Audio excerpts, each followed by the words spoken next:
வாழ்வாதாரமே இப்படி சுக்கு நூறாகிடுச்சு. பாவங்க அந்த சிப்ஸ் கடைக்காரர். மூட்டைகளோடு தறிக்கெட்டு வந்து திடீரென மோதிய ராட்சச லாரி.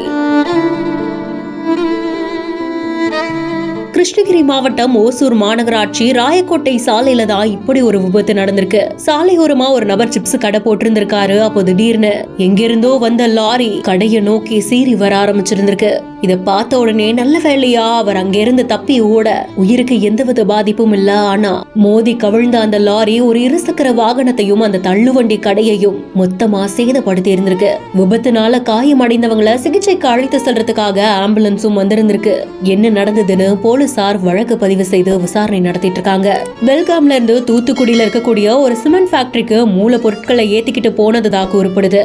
ஓட்டுநர் மதுபோதையில வந்தாரா என்னன்றது குறித்து கூட ஓசூர் நகர போலீசார் தீவிரமா விசாரணையில ஈடுபட்டிருக்காங்க.